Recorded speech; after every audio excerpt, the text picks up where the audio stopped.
This video is going to show us how to rearrange formulae. And in class, we've been going through BIDMAS the opposite direction. So starting at S and ending at B, and doing the opposite of wherever occurs on the subject's side. So if we have a simple question such as x take away y equals z, and we are trying to make x the subject, our answer should be x equals something.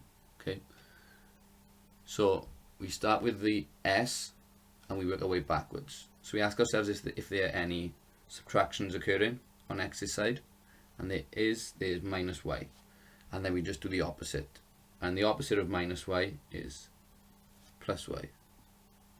So we do that on both sides. We have x equals minus y and plus y cancel out,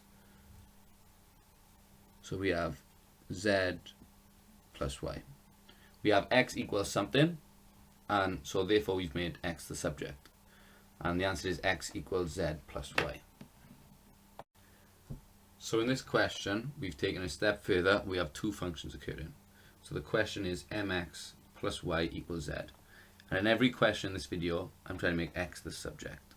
You may be asked to make other letters the subject, but in this video we're focusing on making x the subject. So we follow the same process and we ask ourselves if there's any subtraction occurring on x's side, and there isn't. Then if there's any addition, and there is, then it's plus y. So we do the opposite of plus y, which is minus y. So we have mx equals, the plus y and the minus y cancel out, so we have z minus y. But we haven't got x on its own yet, so we need to keep going.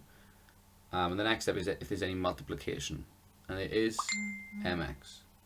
So we do the opposite of multiply by m, which is divide by m on both sides. We divide everything by m on both sides, so that m's cancel out and we're left with x. Let me move this down,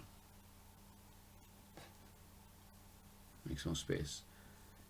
X equals z minus y all over m. Imagine there's imaginary brackets around z and y because we are dividing all of it by m. We've made it a little bit more difficult and we've added brackets into the question. So we know the question has bracket x plus z close bracket all over m equals y.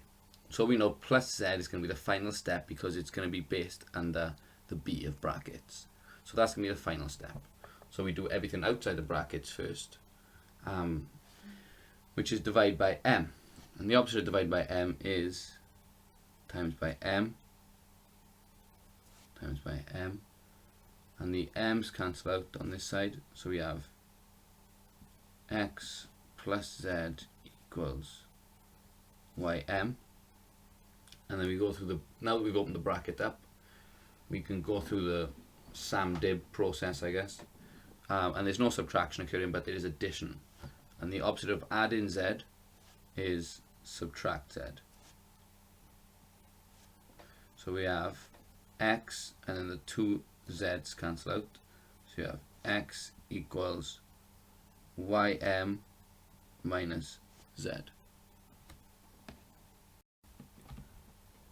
So once again, we have another question involving brackets, and the question is m bracket the square root of x, which is new, plus y close bracket equals z.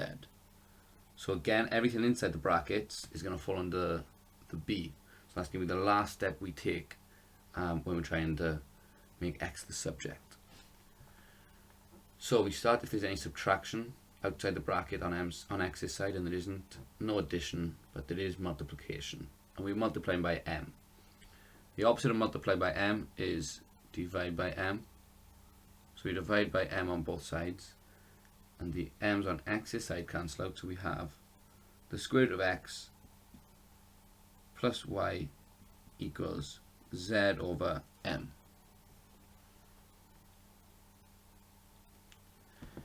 And now that the brackets have gone away, we can start again on, I guess it'd be SAM-DIB or BIDMAS backwards. And there's no subtraction on x's side, but there is addition on x's side. So the opposite of plus y is subtract by y. So we've got the square root of x equals z over m minus y. And we haven't quite got to the end yet, because we still haven't got x on its own. We've got the square root of x. So there's no division, but there are indices on x's side, and that's the square root of x. So the opposite of squaring x, of square root in x, sorry, would be squaring x. So we square both sides, but note that we are squaring the entirety of the right hand side of the formula. So we have to put brackets around z over m and over y. So the square root and the square cancel out to leave us with x equals, and the answer is x equals z over m minus y all squared.